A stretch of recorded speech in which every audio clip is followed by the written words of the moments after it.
Welcome, everyone, to the Everything Show, episode 344. I am your host, Matrix Lord 212, and I'm with Steampunk Star Raisin. What's up, bro? Amberstreet.com. I'm just hanging out at Starbucks. What's up, David? What's up, guys? How's it going? All right, so on my way home, usually, comic books come out on Wednesday. So yesterday I got out too late to go to the comic book store. I've been dying to pick up the Amazing Spider-Man #1, Renew Your Vows, which is a Secret Wars, part of Secret Wars, okay? I've been looking forward to this from Dan Slott for a while, since the moment he showed a picture on his Twitter. Very excited about this book. I bought a whole bunch of stuff. I took it home. I read it. I gotta say that I absolutely fell in love with the book and Spider-Man again. I mean, it is like a dream come true. I had tweeted him. I love the fact that, I was one of the biggest things I hated with that whole Mephisto deal was the fact that, Mary Jane was going to have another child, another daughter. And Mephisto claimed the soul of the daughter, and that whole erasing of the timeline and spitting on the marriage, and I was really, really having a hard time with that. And I had discussions with Dan Slott. I was very upset by it. Finally, I know it's probably temporary with Secret Wars being the universe is destroyed, and this whole place that's constructed is based on different shards of whatever's left. But even though this is temporary, this was a really, really a sense of with great power comes great responsibility. And the biggest responsibility for Peter Parker is the fact that he has a wife and he has a child. And that outweighs more than anything else. That is the most important thing in his life rather than anything else. And that is basically as much as reality it could possibly be. I mean, when you are married and when you have kids, that is your whole world. So everything else is just not as important. Everything else is just not. There's a different sense of perspective. And ultimately, he had the sense where not only does he have to, he has a danger every time he puts that suit on because he may not come home to his wife and child. And what is he going to leave behind? What if the villains go after him when he's gone? So this really hit close to home, and I really enjoyed this book a lot. And I do want to say thank you, Dan Slott, for doing this book. Fantastic. That actually leads into what I was going to say. 10 out of 10. If you could screen share this link that I'm about to show you. This was actually posted by Marvel, and this is actually a look at heroes that will be in the Marvel Universe now. I want you to take a look because I have a few things that I am really, really happy about that we're going to see. If you could screen share that, if you can. You have it? Yeah, I put it in the chat. Okay. Can I make an observation? Yes, you have. Mary Jane's pretty hot. I'd tap that. This is actually, you only got one poster, bro. There's like 5 posters. Alright. This right here, as you can see, if you look in the top left-hand corner below all new, yeah, that's Spider-Gwen. Spider-Gwen and Miles Morales and Peter Parker will all be part of the new Marvel Universe post. Correct. Well, I'm happy Spider-Gwen's in it. Obviously, I think that for this, they're going to still contain their separate titles. They'll probably just be in different cities. Am I correct in thinking that the guy below Spider-Gwen, is that Coulson? Is that Agent Coulson? That might be. And the Falcon as Captain America looks to be like an older Steve Rogers. That's Steve Rogers, I believe. Define Spider-Gwen. Is that Gwen Stacy? Or is that That's Gwen Stacy. Yeah, actually, I'm going to take this off screen share for a second because here's the thing. since Spider-Verse, we got to see I thought alternate Glenn Stacy was realities. dead. That's what I'm. Well, let me explain. Okay. Since Spider-Verse, we got to see alternate realities, okay? And one of the alternate realities, Gwen Stacy was bitten by the spider, and Peter Parker was not. And Peter Parker wound up becoming like a real jerk and whatever, and he wound up dying. But Gwen Stacy became Spider-Woman, and the book is phenomenal. I mean, I gotta tell you, I went to the comic book store today, and there's tons of variants with her in it. Okay, they have the Incredible Hulk one with a variant cover of Gwen becoming like a Hulk, which is awesome. Okay, that's the Future Imperfect. They have her everywhere. They have a spoof of her being Dr. Gwen, like, Oh my Doctor God. Strange. She is the biggest thing right now. Everybody, all the fans love that Gwen Stacy is back, but this one from an alternate universe. Yeah. They are going nuts. It is actually the first time a comic has reached, I think, 8th printing. 8th printing. Okay? The comic makes more money than Spider-Man does. You know what that means? 8th printing. You know what that means? That means all the comic books are worthless. let me tell you something. She is the hottest thing in Marvel right now, and she is going to survive. Both literally and figuratively. Seriously, I coin Steampunk's words from earlier. I just put them on to Gwen. Oh, I would agree with that as well. I mean, Glenn Stacy's pretty hot. I read the original Spider-Man comics. I'm a little bit out of the loop when it comes to comic book history. I stopped reading comic books when I was 16, and then I briefly got back into them 10 years ago and read like the Civil War stuff because I heard a lot of stuff about that, and then I kind of got out of it again, and I'm a little bit out of touch with some of this stuff. That's why I didn't know what Spider-Gwen was. Yeah, Spider-Gwen, I gotta tell you, it's all the rave and the craze right now. You gotta ride the wave. More people are excited about Spider-Gwen than people are about Miles Morales. And now Miles Morales is kind of a big deal because in the Ultimate Universe, it was a big deal about Peter Parker dying and who was going to take over. And then this new kid, I guess he's half African-American and half Latino, named Miles Morales, is the new Spider-Man. He's dressed differently, and of course, everyone says Miles Morales is a big win for, racial equality and superheroes, and you know what? I don't mind it. I don't read Miles Morales, but I understand why he's a big deal for people. What I can't stand is the people who don't understand that if we wanted to put him in the movies, because when they said Spider-Man's coming to the MCU, we want Miles, and I'm like, you realize that we need an origin story for Miles, right? And we need Peter for that story, right? But... Right. Whatever. I'm glad that now we're appeasing all fans that there are going to be at least 3 Spider-Man titles. We've got Peter's... Well, wait a minute. Before you go into that, I do have to make an announcement. From what I understand, Miles Morales will be Spider-Man, not Peter Parker. Okay? Yes, he's on that picture, but that may be misleading.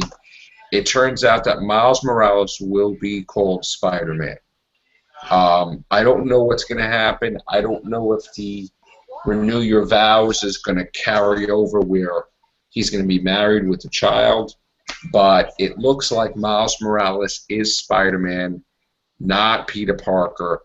He does have the uniform, but I don't know if what's going to happen yet.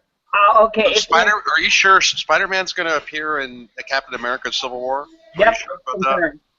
Yes, that's different. Because there was like a lot of people, a lot of diehard fans that swore up and down Spider-Man was supposed to appear in Avengers, and he never did. Joss Whedon's original script for Age of Ultron did include Spider-Man, but at the time it was not. You either had 2 choices. You either went on without Spider-Man and you changed the story, or you have to delay the film. And Marvel wasn't going to delay the film just because they didn't have the deal nailed down with Sony and they didn't have an actor for Spider-Man. Joss Whedon has gone on record saying that is one of the things he actually really wanted in this. Like, he did want to introduce Carol Danvers in Age of Ultron as well, so we would have Captain Marvel. But, yeah, I mean... So there's going to be a first appearance of Spider-Man in the MCU before the movie in 2017. Yeah, what the thing is that he will... we don't know what Spidey's role will be. All we know is that he has been operating for a while. Like, he's already been, catching criminals. He's already been swinging around New York. We just don't know about it yet because I don't think it's reached that point. It's, like, higher than street-level heroes with, like, Daredevil, but not, like, the whole, like, Avengers level yet. Okay. Well, I mean, we, pretty much know the general. Everybody knows the general origin of Spider-Man. Yeah. Spider-Man's pretty popular, so I have no problem with him appearing first in Civil War, and then they come out with his own new movie in 2017. I'm just glad that they finally merged the Spider-Man universe with the Avengers universe. Hopefully, they would do that with the X-Men, but I don't think they will. Like I said, the only point that you would be able to get the X-Men and the Avengers universe to cross over is if you, because you can't integrate them now because they've gone on for so long. The only way you could do that and do it well is you could merge, that you could have the Siege for the Multiverse laid out after Infinity War, and then one of these universes is the X-Men universe, and that could lead to Avengers versus X-Men. Yeah. Well, I'm going to show you. There's been multiple posters released today. Wolverine will be a female. Whoa. Okay. I believe that. I'm not entirely sure, but I believe that this Wolverine is the one that we've seen before. Oh, yeah, that's the younger one. I know her. I think there's already a female Wolverine. Isn't there, like, Isn't a female Wolverine? X-13 or X-23. X-23, yeah. Yeah, and I'm noticing also Daredevil seems to be going to a more black and red one. That kind of is almost reflective of the Netflix series, I think. Well, also, yeah, actually, Doctor Strange has an axe. Hey, I don't care. That looks awesome. I thought the Netflix Daredevil was actually better than the Ben Affleck Daredevil. Yeah, well, everyone thinks that. Here's one thing I want. If there's one thing I want from Secret Wars to carry over, I want the Young Avengers to carry over into this new one. Because, the thing is, before the whole Secret Wars, you had the Marvel Now launch of titles. Right. And the Young Avengers were part of Marvel Now. And to be honest, the team was diverse, but not in a way that seemed painful. And the team was actually likable. And I thought it did change a little bit from when they were from when they started. Like, members have left, but we have some new members of the Young Avengers. But I really feel that we should keep that team because they've gained a cult following. Right.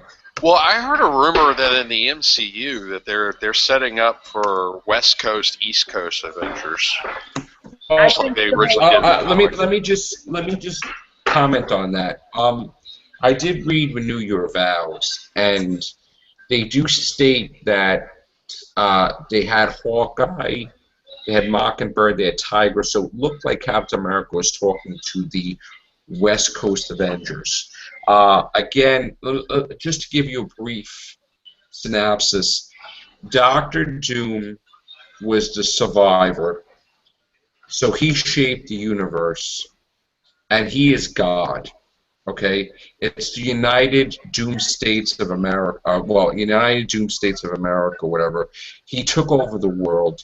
Everybody serves him. He calls himself God, and the heroes, some of them survived and came back 8 years later or whatever. So the thing is that he is in charge of these things that's going on, all these divergent things from the universes and stuff. He's behind them. He did everything, I believe. First of all, answer me this. How did he have this power to begin with? Do we even know that? I have to read the books, but I just briefly looked at it, and it looks like Susan Richards is with them, and the kids are with them, and Johnny Storm is the son. like meaning the sun that's heating the world. Not Like surprising, because we do know that he can reach that temperature. well, he's stuck against the sun now. Yeah. Wow. So he's heating the, which is like the TARDIS blowing up, becoming like the sun. Now, here's the one in thing. Big Bang. Here's So the he one thing. basically became Apollo the sun god, because Here's that the one- was in the Apollo mythology in ancient Greece or ancient Rome. Apollo had a chariot that carried the sun, and he warmed the earth. But anyway, go ahead. One thing I'm interested in is, if for those of you who you two probably know this, but we just had Superior Iron Man, where after the events of Axis, Iron Man was evil. Yes. Does Secret Wars is this new Iron Man that we're seeing in the photos? Is this still Superior Iron Man? I have no idea. Because I hated that storyline where it's like Tony Stark was an undercover operative and he was always evil and just pretending to be good. I don't know. that's not Superior Iron Man. Superior Iron Man, what happened was, I guess there was something that changed the alignments of people. Like Carnage was the guy who ended up saving the day. And I actually like that scene because he actually talked to Spidey and he was like, look, I want a gold statue of me in Central Park, and I want everyone to know I was the one who saved it. And Spidey's like, I don't know about that, Carnage. He's like, no, you promised me that you do that. And Spidey promised him, and basically Carnage swallowed a DNA bomb that killed him. And actually, Spidey is making good on that promise, by the way. Though Tony was one of the few people that stayed evil. He found a way to shield himself, so he stayed the way he is. Well, I think it will be restored. Somehow it will be reversed, I believe. But I don't know who that Iron Man is. I don't know half that what's going on. Because it's 8 months after Secret Wars, and they're just going to, it's going to basically be, you're going to see Secret Wars, it's going to end, and then it's going to be 8 months have passed, and you don't even know what's happening to the characters. I think, though, that when we look at the individual issues of the characters, we'll find out what's happened to them individually, because I don't think you can cram in that characterization all at once into, a few issues. But, yeah, I think the one thing that always is questioning me before we move on is... For what I understand, the history is intact. Yeah, it's just, this is a new... So they remember everything that happened previously, but this is just a new continuity going forward. Right. So glad that it's not erased, that we still remember those events. But anyway, like female Thor, they made it quite clear now that Jane Foster, who is suffering from cancer, they said she's dying. She pretty much dies a little bit every time she becomes Thor. So does that make it so that now she's temporary? She will not last after a certain point. Yes, she will die. Yeah, I mean, then what do you do after that? Then will the actual Thor, because I think Thor died in Secret Wars. So who's going to... I don't. I'm not really sure. I don't know. Well, they have easy way. They always bring back. They kill off heroes for a while, and they bring them back. They killed off Colossus for a while, and then found some cocky mania way to bring him back. Right. I'm sure. I mean, I can't even say I don't know what the hell's happened, really. Everything's all, like, screwed up. But I did bend and buy this, as you know. And I think it was the last copy. Here we go with that whole scene. Sana Solo. Who is it? Sana Solo. Han Solo's wife. Han Solo's wife? I thought he got with Princess Leia. Well, here he is upset, and yeah. I think this is gonna be some spurned ex-wife, because no way are they gonna screw over everything, all the chemistry that they had. It's canon, and it would fit. Now think about it. Remember how in Empire Strikes Back she was so cold to him originally? This would fit if it was like a spurned ex-lover, and now she's like, what the hell's going on? Could be, and it also could lead into the black stormtrooper, the African-American stormtrooper. Well, I can't say African-American because it's an alien planet, so the black stormtrooper. Yeah, just say it. We are already. Yeah, we know. Finn. You talking about Finn? Yeah, he could be Han Solo's kid too. Who knows? From what I That's- understand, Wow. like according to Clever Movies and according to all the movie, because I've tried to stay up to date with Episode 7 news, everything I've read, he is not. Even though he's rumored to be, he's probably not Luke Skywalker's son. He's he's probably. he's just a force-sensitive stormtrooper who has a moral conscience. Basically, at the beginning of Episode 7, these are potential spoilers, but at the beginning of Episode 7, he is running around with Kylo Ren. He's a part of Kylo Ren's detachment, and Kylo Ren's trying to kill anybody who's force sensitive, and he gets a conscience and aids. He actually uses his force powers, which he doesn't realize he had, to save somebody. Wow. And Kylo Ren is self-taught, and he's trying to be a Sith, but he has no guidance. So he's more like a dark Jedi, and he's not very well trained or very well disciplined, even though he's very powerful. And so he senses the Force and starts killing civilians, because he's supposed to kill anybody who's with the Force, and who's Force sensitive, because they could potentially become Jedi. And so that's when Finn decides to quit being a stormtrooper, because he gets a moral conscience. And you see that in the trailer. You see the torn look on his face. He looks disturbed. He's like, man, I don't want to do this anymore. They've actually analyzed the teaser trailer frame by frame. He takes his helmet off, and his helmet is bloody. You could freeze frame it. You could see that Finn's helmet is bloody. Right. And from what I understand, Rey is Princess Leia's daughter, but because she was raised on Why did I listen to that? I cut out right as I heard that. Why? I don't like you. I don't like you anymore. Okay. She was raised on Jakku. Oh, okay. You're like, quit. This is starting to sound. Well, basically, all right. So, but no more spoilers. Yeah, okay. Not, please. I want to make this experience as wholesome and as new as ever. Like, seriously, I have finally found... Okay. I know the whole synopsis, but yeah, I need to shut up then. All right. Yeah, like, Episode 7, really, for 10 years now, I have never found something that has reignited my passion for Star Wars. And finally, Episode 7 is it, so I kind of want to go into this blind. All I heard is Rey is Princess Leia, and then I just hit the mute button. I'm like, nope. Yeah.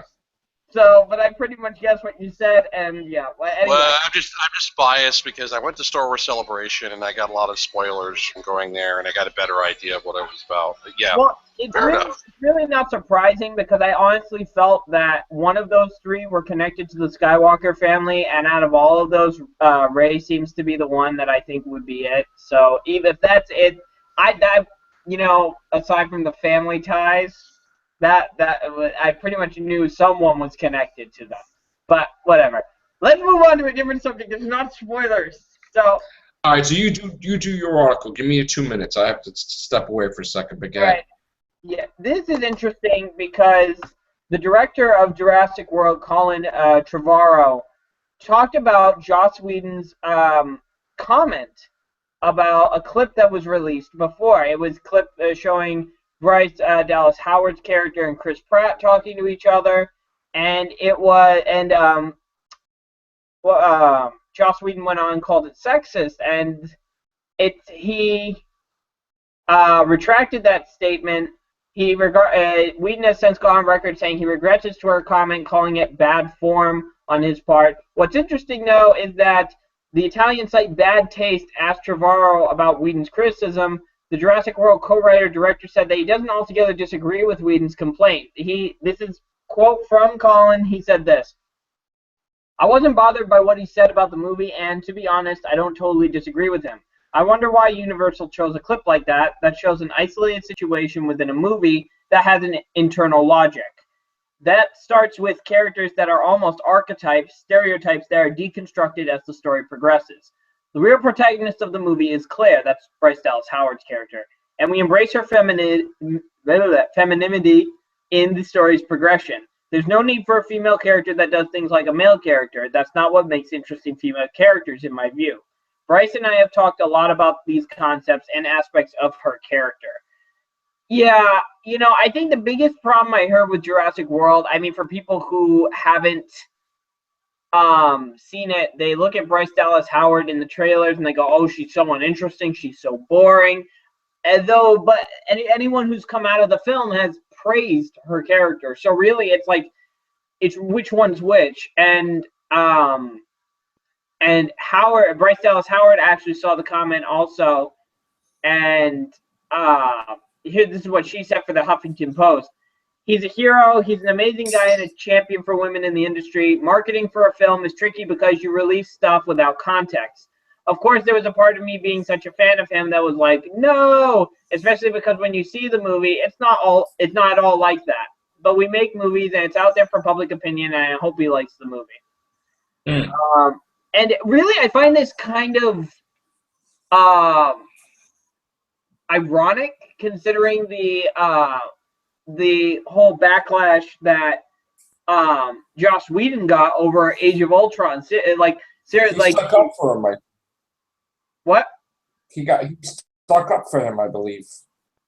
Yeah, well, I mean, the thing was, I mean, there was a joke in there when Tony Stark was going to lift up the hammer saying, like, I will reinstitute Prima Nocta, and, like, people got all up in arms about that.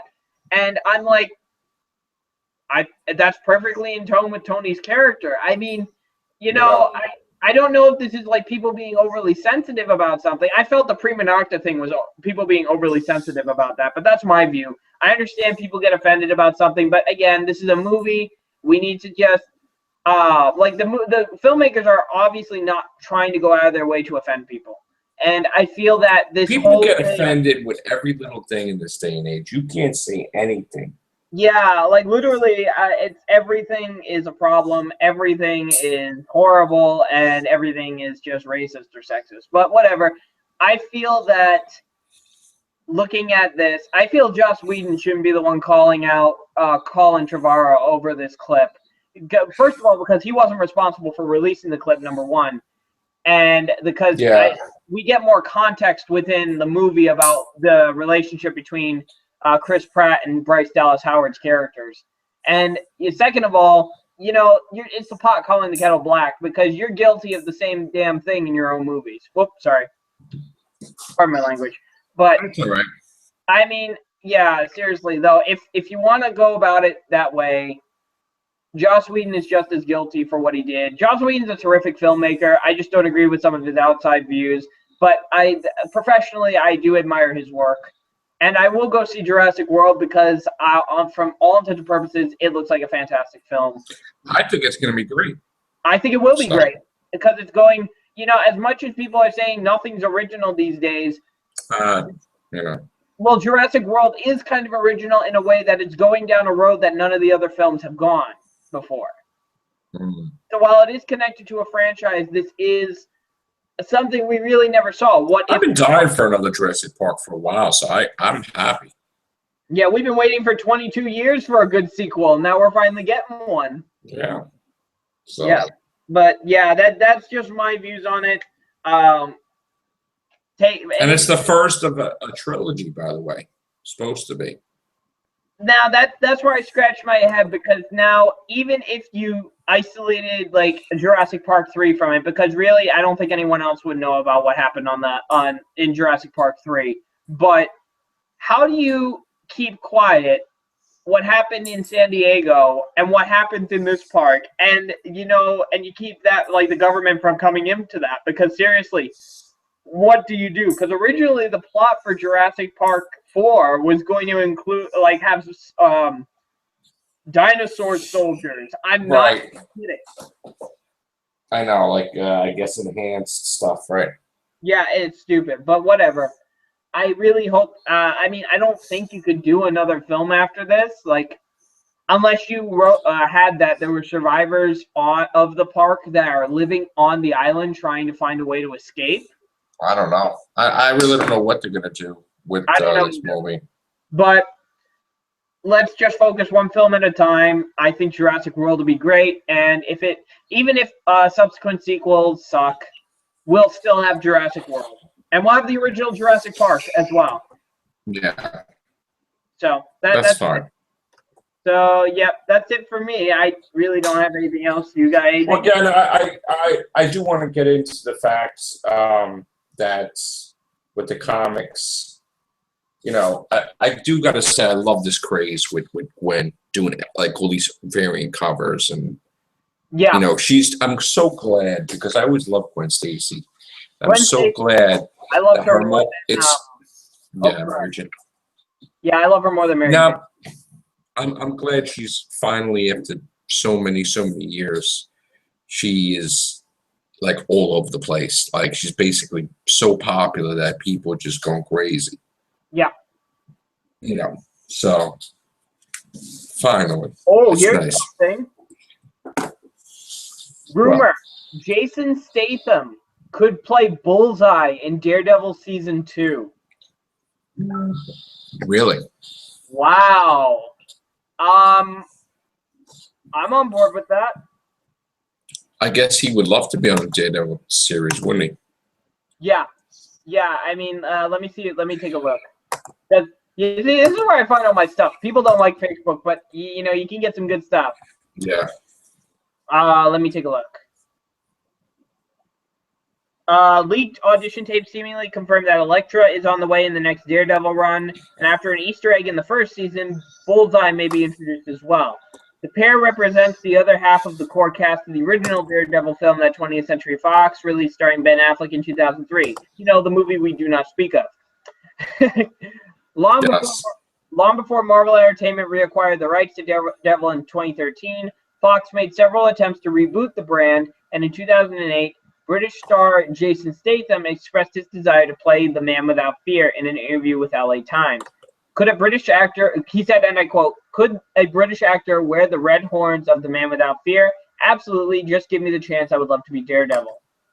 How interesting is it then that it is being reported that Marvel is looking at Statham to play a villain opposite Daredevil in the second season? According to their trusted source at Marvel TV, Marvel wants Statham to play Bullseye. It's unconfirmed, but their spies saw him meeting with Marvel reps while promoting the upcoming comedy Spy. So, yeah, I like this. Now, if this and the rumors about the Punisher coming to the Marvel Cinematic Universe are true, Daredevil season 2 is going to be awesome. Well, Daredevil is going to, no matter what, Daredevil season 2, 3, 4, and 5 is going to be awesome. I mean, he's going to have multiple seasons that's going to lead into the Defenders. So yeah. I think it's going to be great. Yeah, I think I already know. If they put the Punisher in, I know the best way. You have Daredevil like interrogating like this punk in an alleyway, and right as he's about to say something, bam! Castle just shoots him in the head. Castle just shoots the punk in the head. And that's a perfect way to introduce Frank. I mean, there is like no other way, you know. And a lot of people are probably, the next question is who should play the Punisher. You know, I don't know if this is an unpopular opinion or not, but I say it's perfectly doable to get Thomas Jane back. Yeah, it is. Thomas Jane has expressed interest in wanting to play the Punisher again. And seriously, look up Dirty Laundry. It's a fan. I saw that. I like that. Wasn't that awesome? He can totally still pull it off.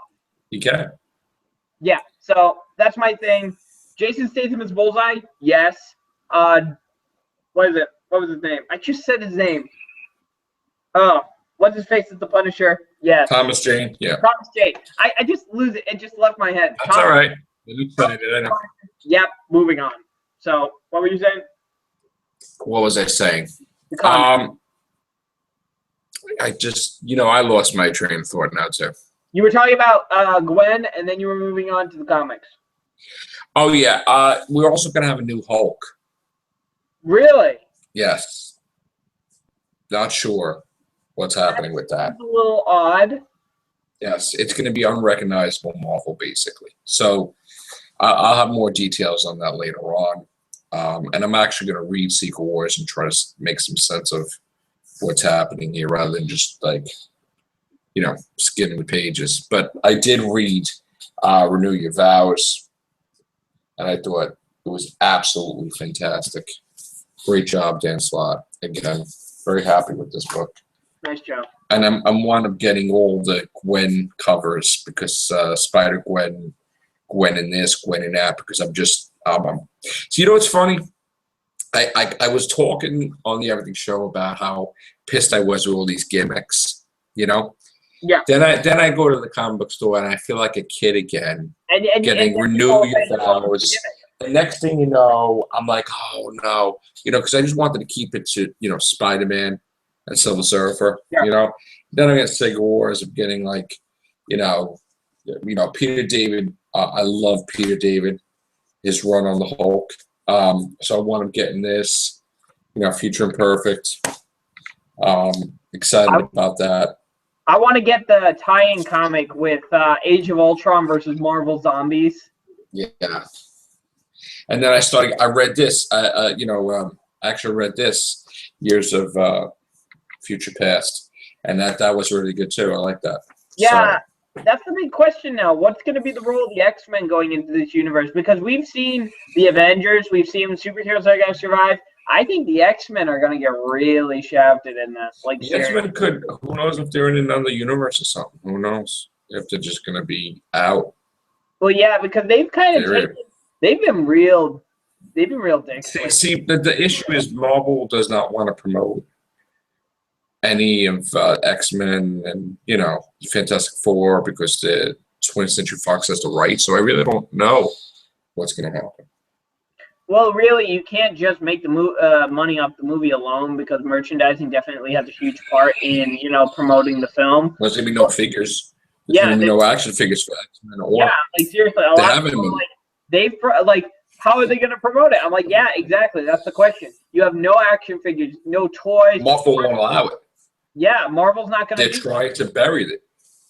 Yeah, and it's sad that they're doing it. But if Fox gives them back the rights, watch, they're all going to. Let me tell you something. They are not giving back the rights in any way, shape, or form. In fact, there's even a bigger legal battle because, you know, even though Marvel changed the father of Scarlet Witch and Quicksilver, you know, 20th Century Fox is like, that's just a gimmick to keep them that's just a gimmick to stop them from putting in the movie, which they're like, we're putting him in there anyway. So, they can't use Scarlet Witch, can they? Like, Fox isn't going to use them in Apocalypse. They did, but they caught her. She was like sitting in his lap. Oh, I saw that. Kid. I mean, I think they're just going to focus on Quicksilver and not. I don't know, man. They may say they don't really care and just put her in. If they do that, though, I can see. I'm worried though about what's going to happen to Apocalypse, because as much as I don't like what Fox is doing, I will say I am really excited that Nightcrawler is coming back. Nightcrawler was one of my favorite X-Men, and to see what he looks like now looks absolutely fantastic. Well, we got a new Cyclops, a new Storm, and a new Jean Grey. Well, they're young, but we're also going to have a new Wolverine after Wolverine 3. Yeah, so I wonder how they're going to do that. But regardless, I think you know, Fox and Marvel just need to grow up, have an adult conversation about these characters, because the thing is, you know, while you're sitting and arguing about this, you do realize that if you both promoted and both built up to a potential crossover of Avengers versus X-Men, do you know how insanely profitable that could be too? That would be the #1 movie of all time, basically. Yeah. Avengers versus X-Men, especially if you have Bryan Singer working on this. Though I think Bryan Singer would favor the X-Men in this. Well, the funny thing is they had exchanges. Like Robert Downey Jr., they were contacting each other. James McAvoy, like, we could kick your butt, and like, you know, back and forth, and like they want it more than anything else. The actors. I think Robert Downey Jr. is fantastic in that thing. Like when Spider-Man was confirmed, he showed a funny thing with the action figures about all the Avengers bringing Spidey their gear, and he's washing it. It's like, you gotta know the pecking order, Spidey. You gotta know the pecking order. Yeah. So yeah, I'm really excited. It's a good time to be a fan. It is. Not a good time to be a Batman fan, though. Well, You know what? Superman 2 is just dropping down to crap, isn't it? I mean, Superman is just, they'll see when the sales are crap. They'll see. Yeah, like when I think I reported yesterday, now that they're having jokes in it and humor is an integral part of their movies. Yeah, when did you make funny. that decision? Oh yeah, you probably made that decision when you noticed Age of Ultron is climbing higher and higher and higher and higher on the box office. That's not stopping, period. I mean, it's climbing. So. It's gonna climb. Yeah. Like seriously, DC, you've already lost this game. Once you've set the tone in the movie, that Man of Steel set the tone of your universe, and now you're gonna go back and change that with Batman v Superman. Even if you did, and I don't think you can because I think principal photography is already done. Right. I gotta say, I kudos to Marvel because they got me hooked now with this stuff. Yeah. And it's gonna cost me money. Yeah. Congratulations to Marvel. Your comics are good. Your movies are good. Congratulations. Yeah, fantastic work. I love anything with Gwen Stacy, so that's awesome. I gotta get that Dr. stuff. Gwen thing This is the best. This is the best comic of the year right here. I mean, Dan Slott, great job, buddy. That was fantastic. And he had other. I mean, see, I promote this, right? But he had other stuff that was fantastic. I mean, the Spider-Verse. I mean, Superior Spider-Man, which I was pissed originally when they killed Spider-Man. But my son Anthony loves Superior Spider-Man stuff. I got to get him all that stuff now. And anything with Gwen Stacy on the cover, I love that. And there's also multiple versions of covers of this. They got one with the black cat, calling Mary Jane Mary Plain, and putting like a whole thing. And they have like they're Mary Jane in a wedding dress or something. I mean, they have multiple covers. I got to do all these covers now. Yeah, and I'm excited because I got something for the Everything Show based on comic things. It is getting late, but one of the things that I wanted to say is I'm finally going to be upgrading to an Xbox One. The first game I'm getting is Batman Arkham Knight. One of the games I am really looking forward to. I told Matrix before the start of the show that I'm either doing a first impressions on my channel or I'm doing one here, whichever comes first. But seriously, this game is so massive. This is game of the year potential, and I honestly think I actually bet with my friend. I said $20 said that Arkham Knight gets game of the year. Yeah, because this is huge, and I just actually saw the gameplay. They show what there are going to be Riddler challenges for the Batmobile, and oh my God, these tracks are insane. We're talking trapdoors falling. We're talking debris everywhere. We're talking. I gotta say that all over the city, I filmed all over the buildings. I was showing you that day, the Batman game. Crazy. Yeah, I gotta upload those videos.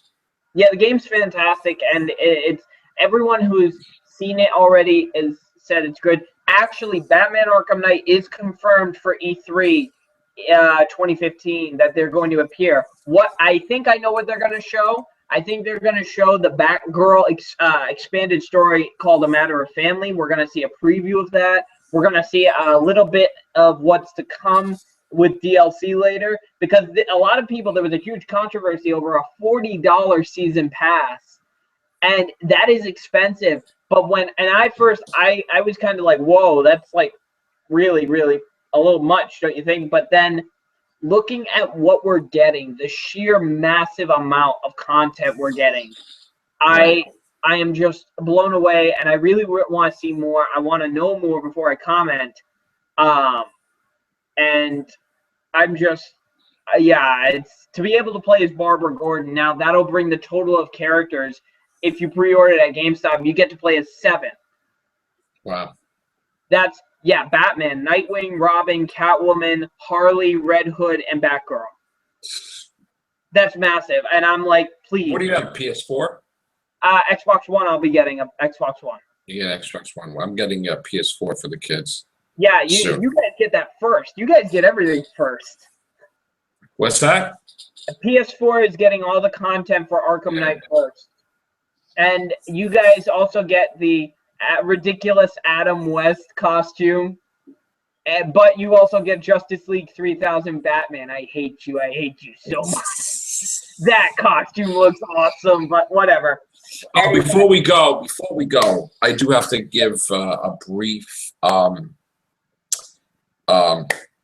say what happened this morning.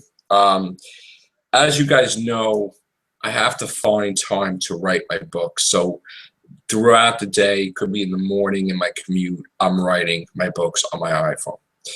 So lo and behold, listen to music. I'm commuting my long 2-hour trip. And out of nowhere, I get all this inspiration to just, and it totally changes my outlook on my plans for my books. And now instead of Tomorrow's Song lasting 6 books, it's going to last 9 books. Wow. I got all the covers in my head. I got the whole synopsis in my head. Just started flowing in there like the Riddler from like Batman Forever, where like everything's coming in his head. And I just started writing and writing and writing. And I'm like, I'm going to be broke when these books come out. So the Sorrow Separation series was 9 books. The Tomorrow's Song spinoff is going to be, right now we have 3 books out for Tomorrow's Song. It's going to be 9 books. But wow, that doesn't mean that I have 18 books, because technically Tomorrow's Song is like the War Doctor. Technically, Tomorrow's Song is the 2nd book in the Sorrow series, and it's spinned off in its own series. So it's kind of complicated. But wibbly wobbly, timey wimey. Yeah, wibbly wobbly, booky wimey. Yeah. So basically, we're gonna have 9 books in the Tomorrow Song series, and I still will be doing my sci-fi. Of course, I don't know when Perfect Wish is going to come out, because there's just so much craziness going on this year. I would like to say it's going to come out this year, but I can't even. I mean, actually, they did the news article that I was editing it, which I am, but we'll try to get it up this year. We'll see. Yeah, I think that's it. I think that's it for me. I don't got any more articles, and it's yeah. 12:26 here, ladies and gentlemen. And oh, by the way, happy National Donut Day. Yes, that's. Wait, we didn't mention Godzilla the other day. Oh, we didn't. Oh yeah, do you want me to mention that? Yeah. Apparently, guys, Japan has made Godzilla the monster. Yes, their official ambassador to tourism. Go figure. Right. Go Godzilla. Yeah, seriously, I can't even make this stuff up if I tried. That's right. So happy National Donut Day to you guys. So, yes. So, on that random note. That's it, guys. Take care. Bye for now.